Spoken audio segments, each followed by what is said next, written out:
Welcome, everyone. This is Beethoven, our live Q&A. My name is Sean MacLean. I'm the Classical King FM host for this live discussion. With a second night here, we had a very exciting kickoff on Beethoven's birthday yesterday, and now we're on what would be Beethoven's baptism day. This is Beethoven. It's a virtual festival, if you're just joining us, that is pulling together 17 arts organizations in the Seattle area to celebrate the amazing 250th anniversary of Ludwig the Great. And we have a theme for tonight.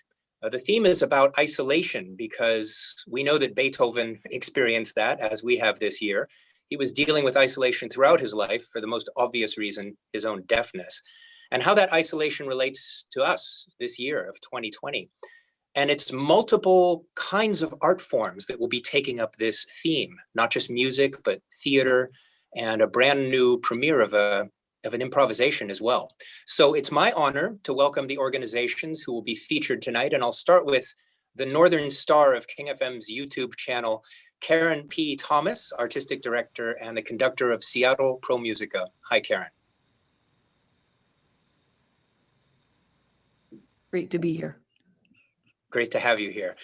And Wes Kim is Seattle Pro Musica's president of the board and also the video editor doing all this amazing work for This is Beethoven. And he's also a bass singer with Seattle Pro Musica. Hi, Wes. Hey, Sean. Good to see you. Good to see Wayne you. Horvitz is a name you may have heard around Seattle. He's the artistic director across his genres with ease. Welcome, Wayne. Pleasure to be here. Great to see you. Erin Bednarz is the producing director of Washington Ensemble Theater. Welcome, Erin. Hi, thanks so much. And the cinematographer for Washington Ensemble Theater for this festival is Stefan Annensen. Welcome, Stefan. Hi, thanks for having me. All right, so I'm going to start with you, Karen P. Thomas. This topic of isolation, it probably can't be more relevant than it is to the very kind of organization that you run, which is a choir. I'm trying to imagine what it's like to create something for a choir when, of course, assembling that close together as choirs do is not possible this year. But it seems to me in the midst of all these challenges, you've brought this great piece together. I've seen on your website the amazing technical feats of everyone at home combining into a choir.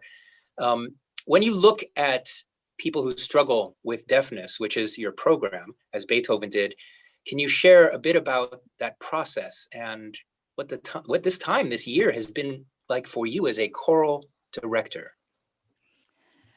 Yeah, well, it's been really tough. Obviously, I mean, COVID is tough for everyone. It's really difficult for the performing arts of all kinds. But I think for singers in particular, and for choirs in particular, the very thing that defines a choir is it's a group of people who get together physically together to make music together. And so, you know, the very thing that we exist to do is the thing we can't do right now, because it's also one of the most efficient and dangerous ways to spread the virus is to sing.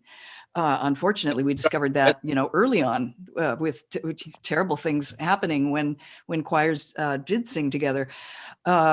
So, you know, all that just had to be put on hold. And what's really been important to me is not only that we find a way to keep the music happening even when we are isolated physically from each other, but that we keep the community of musicians together as well. And so, you know, just like weekly Zoom meetings with 60 choir members on the Zoom, doing it's kind of strange, but we do rehearsals in which they all mute themselves, and you know, I'll play a recording and give them some instructions, and they've got the music and they sing along, and it's the way we have to rehearse right now. It sounds ridiculous. I mean, you know, as a conductor, I can't hear them, but if you've ever tried singing together or playing together on Zoom, you know that the latency is horrible and you just can't do it. It's impossible.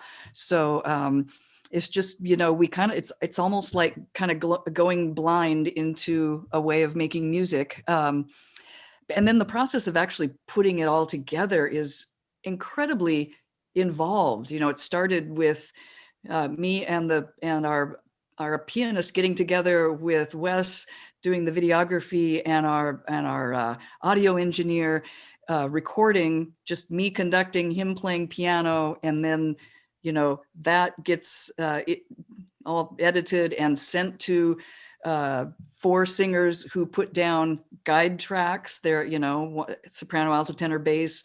They send that back. It all gets mixed together, and then Wes lines it up with the video of me conducting, and it gets sent to all the singers, and they all record at home, trying to create in their house, find a room that's dry, that's like a studio. You know, they put blankets up, they put mattresses up and pillows, and do all kinds of shenanigans to get it to be a studio sound. Yes, record themselves. Because a choral sound is meant to go into one acoustic, not 40 acoustics. Right? Exactly. Yeah. And so in order to make that possible, we have to have them record very dry, send it back, and then the audio engineer, you know, puts it all in his software and lines it up and edits it and does all his magic and puts an acoustic on it. So, you know, we have to start dry, add the acoustic in afterward, which is just the strangest thing in the world to do. And yet here we are. It's the way it had to work. In my experience of you, Karen, you're always ahead of the curve with technology. I mean, your website was way ahead of the curve from its inception. So you're doing a great job of acting surprised at all these technical, because I know you handle that stuff very well. And I'm going to come back to you with questions about the actual program of composers who experience deafness. But first, I want to hear from the guy who's had to deal with all these technical things to make choral happen on a screen for people, and that's Wes. First of all, what's it like for you, Wes, to be singing alone when you've always sung with people around you? And can you share what it's like to transform from that experience to actually putting the technique together of these very successful videos, I must say? Well, thank you. Yeah, as Karen said, it's very strange. And when I, immediately after I recorded my own parts, I got right on the computer to send a message to the choir to say, all right, everybody, I know how you're feeling right now. We all know how scared you are and how depressed you are at the sound of just your own solitary voice in a room. And just to kind of, you know, give everybody some encouragement that, you know, it's going to turn out all right. But actually, I was thinking about Sir Ian McKellen was interviewed about his making the film Lord of the Rings, And he said he wept on set because he would be sitting there in costume in front of a green screen, no other actors, and somehow he has to deliver this emotional performance, and there's no one to react to, no one to, to key off of. And that's kind of, kind of what it's like for us. It's almost like, we're sort of simulating this choral performance, but for all the individual players, in fact, most of our singers will be seeing the end result for one of our pieces for the first time tonight, actually. So it is a little bit like being a bit player in a strange special effects epic, and you really don't know how your part fits into the whole until you see it afterwards. Yeah, the aspect of listening, of not getting feedback around you is, of course, very Beethoven-like. I mean, imagine, snapping your fingers and hearing nothing, and hearing all the music inside your head as a deaf person and having to get it down without any room for that sound to echo in. Right. Well, and on top of that, I think as singers, we are all better musicians and performers when we are singing in a group, because we can, make all those tiny calibrations to what other people around us are doing, whether it's tuning or timing. And also we're all following Karen, who we can have in our line of sight, and she's shaping the performance. So to do that on your own, and, you're sort of committing your solitary part, and sending it off to the void. And it's so vastly different from what we all would prefer to be doing, and what really gives us that experience. You brought up the Ian McKellen Lord of the Rings experience. I don't know if you know this, but it's a great choral metaphor. When they wanted the sound of those attacking orcs in the Lord of the Rings, those terrible goblin-like creatures, finally Peter Jackson, the director, said, enough of this, trying to get 10 people in a studio and then redoing it, adding more. He just went to a football stadium and he held up cards and had everybody chant. So he got the sound of 2,000 people chanting. I mean, you're never going to go out of business as a choir. It's a good thought. I hope so. Yeah. Well, let's talk about the theatrical aspect here, because Aaron and Stefan, it's pretty great that the tragedy of Beethoven is becoming a theater piece for you. And I'd love to know a bit more about your work and what we're going to be seeing tonight. Yeah, well, I think just as a theater company and an ensemble of theater, I think a lot of what Karen spoke to is really true for us as well. We need different people from different disciplines to come together. We thrive off of a live audience to give us the energy that we need to allow us to respond to something. So we had to spend a lot of time thinking about what collaboration and inspiration is going to look like if we can't all gather in a room together.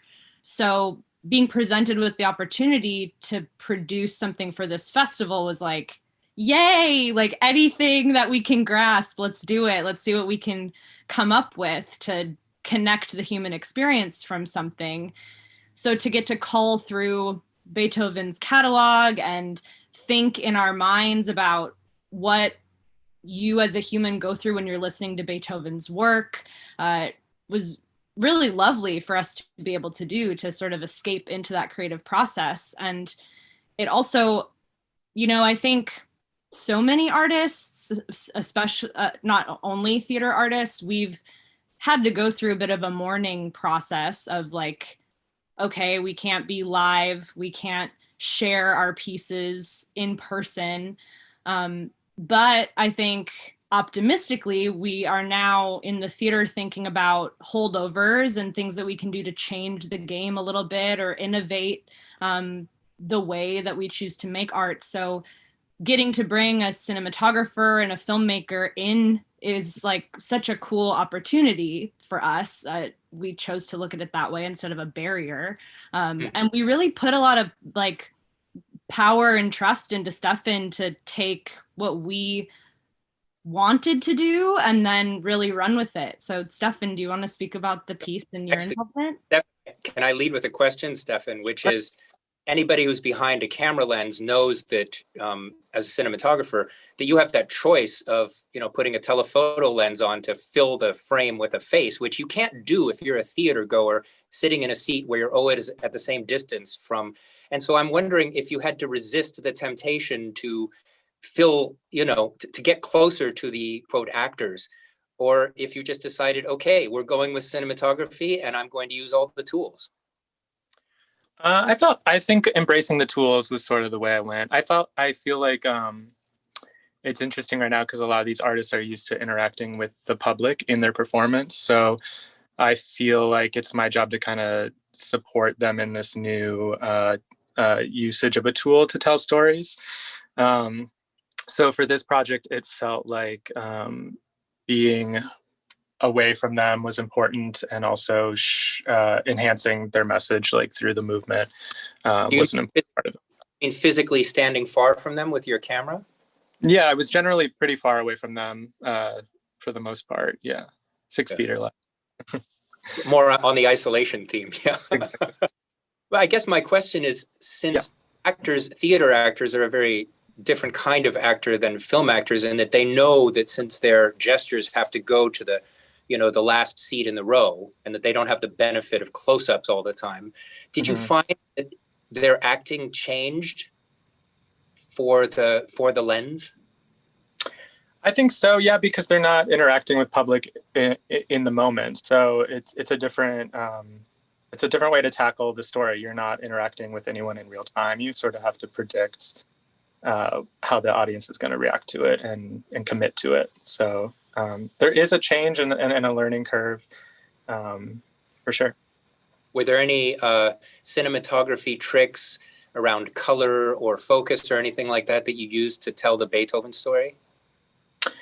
I think most of the tricks came through the movement. I think working on this project, it was really about two people learning how to reconnect. And so telling that story through the space was really important, and how they were interacting over time and sort of almost through different dimensions at some points. So yeah, it was mostly about movement and the dance and learning the process. The movement of the actors. The camera is not moving? Well, no, they're both moving.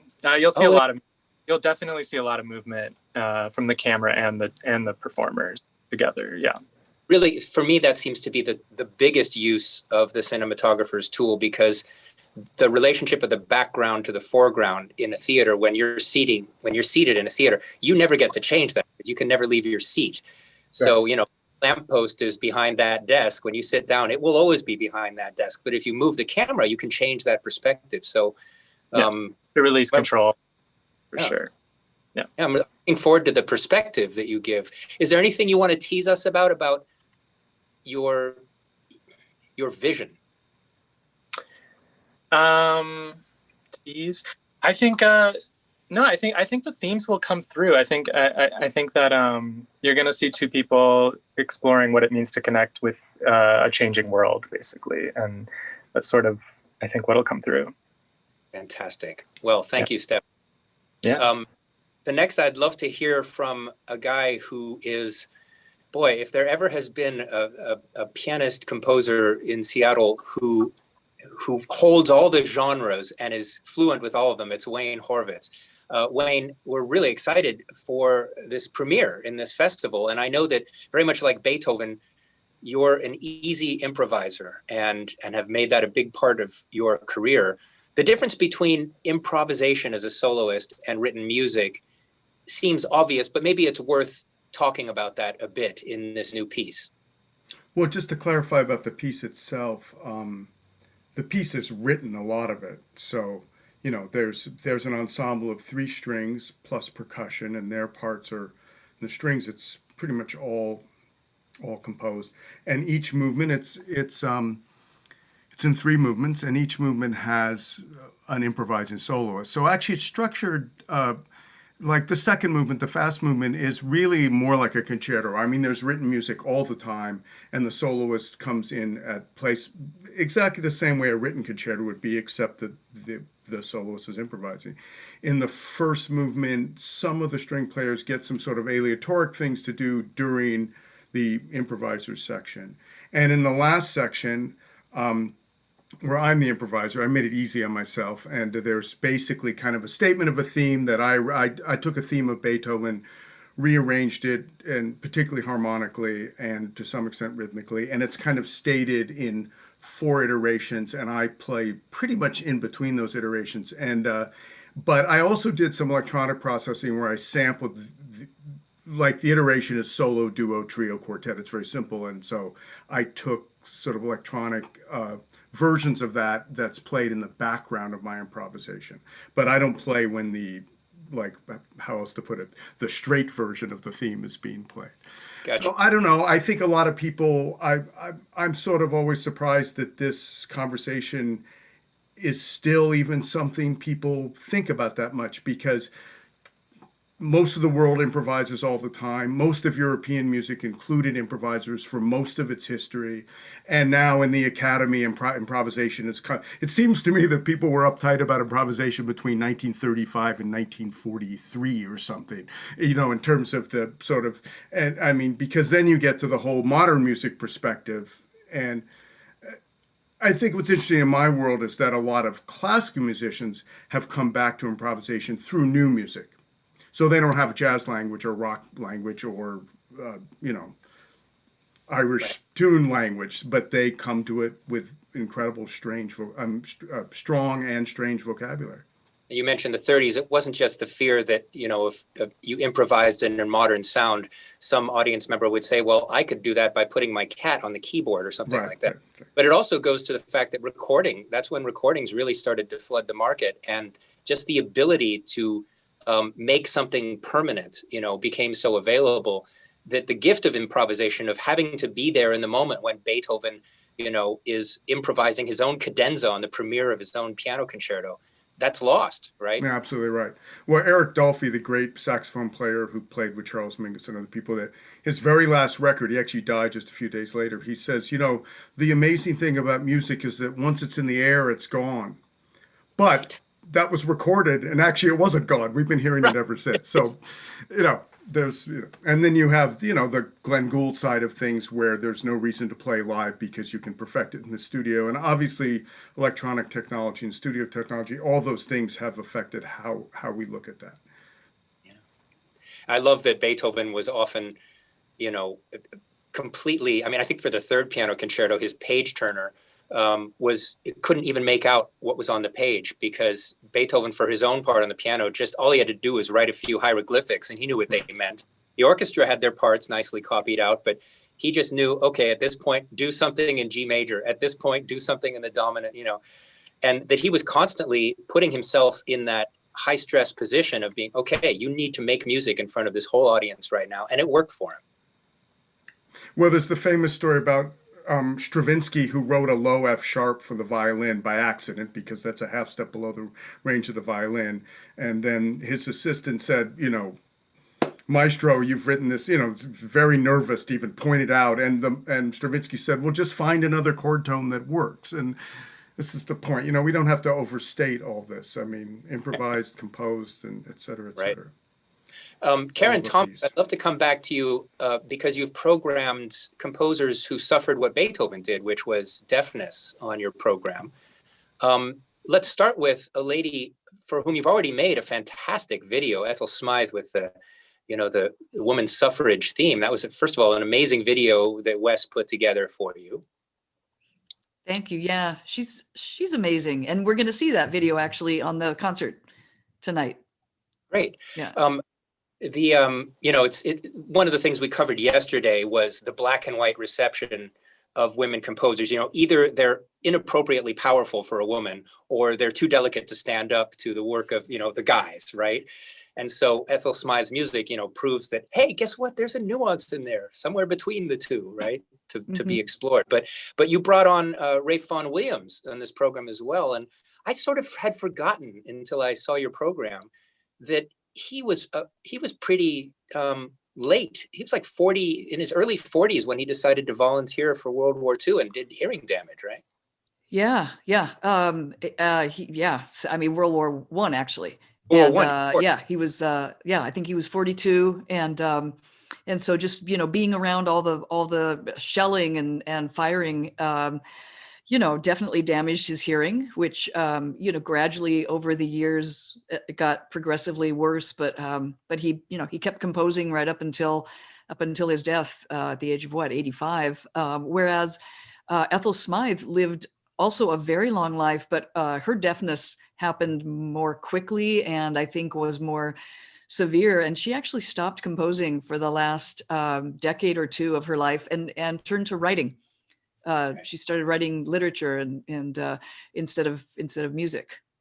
Yeah. So, and she also stopped composing for 2 years when she worked for the women's suffrage movement in the UK. So she just took 2 years off, and she said, this is how I'm volunteering for the movement. I will not do my career for 2 years. I will just work for the movement. And she wrote this march to be sung at marches and protests. And yeah, she was quite an Famous amazing story person. of her conducting with her toothbrush when she was put in jail for her Yes. protest. Yeah. Yes. Everyone showed up outside the window of her prison, and she's conducting her March of the Women with a toothbrush. Yeah. They wouldn't let her have a baton. Those are dangerous. Exactly. So we have Ethel Smythe, Gabrielle Fauré, and Ray Vaughan Williams, all of whom suffered what Beethoven knew in isolation. It brings me to a question for all of you, which is so relevant, which is that we've all been put on this kind of big pause button this whole year of 2020. What's come of this time that you've actually gained, in your artistic journey? Do you want to start, Karen? Oh my gosh, what have I gained? Some cool videos. Some amazing videos, yeah. I think being really more cognizant of how to make what I do and what we do as artists, how to make it within reach of more people. So one of the things that videos and the internet can do for us is that you can put things out there and they will reach people all around the world, and to put things out for free. So rather than this focus on, we do concerts, we sell tickets, it's how we stay, that's the business model of, how we manage. But taking this time to also just put content up freely for anyone to hear in whatever circumstance they're in. If they can get online, they can access what so many artists are doing right now. Has been really, really important, I think, for me. In the remaining 3 minutes we have, anyone else want to jump in about what's been gained in this tough year? I'm with Karen. That makes a lot of sense to me. Yeah. I think that's absolutely right. And I think to translate it into the theater world too, we're asking that question, as well as with all this time, like, what can we leave behind us? Like, what are things that we were doing that are no longer serving us anymore? Because running a arts organization is usually a mad dash from start to finish. And with theater, we're often working in 6-week time chunks and you're just barreling ahead. So now that we have this time to slow down, we're really, fortunate to take a look at our processes and why we're doing the things we're doing. And not only that it can reach more people, but that it reaches the right people that it's intended for. So I feel very grateful for that. Since it's headed for a screen, has any of you suffered from the perfectionism problem of the fact that you can edit it, so you do, and that adds time? Yep. Yeah. Gee, what does that feel like, Karen? I have no idea. Yeah. I don't believe you, Sean. So yeah, it's the change, healing, hope, all these things that Beethoven has inspired. It seems like, we picked the right composer to be thematic for this year.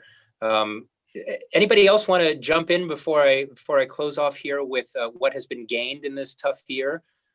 Wes or Wayne? Yeah, I will say, apart from the obviously the new things we're all learning about how we do what we do, just, an incredibly heightened sense of appreciation for what it was that we are prevented from doing in this moment. When we've talked a lot about what an emotional release it will be once, we singers are back in a room together making music. And it's honestly like hope and looking ahead to things like that help keep us going through these times. Right on. Well, in another hour, in 8 o'clock, we'll have the second day of This is Beethoven, and it's going to be looking into this theme that we were just discussing tonight of isolation in Beethoven's life, Beethoven's art, and of course, what we've lived through this year. By the way, the streams, in case you're wondering and you've joined us for this, they're free and available for access until January 4th with a donation.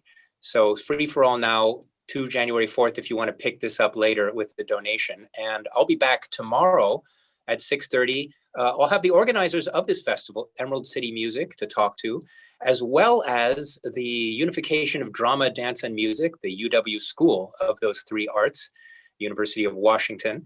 And Zoe Juniper also will be my guest. We'll be looking at the existential aspect of Beethoven's life. So thank you everyone once again for joining us tonight, and looking forward to 8 o'clock. Thank you. John. Thank you so much. All right, bye now. Bye-bye.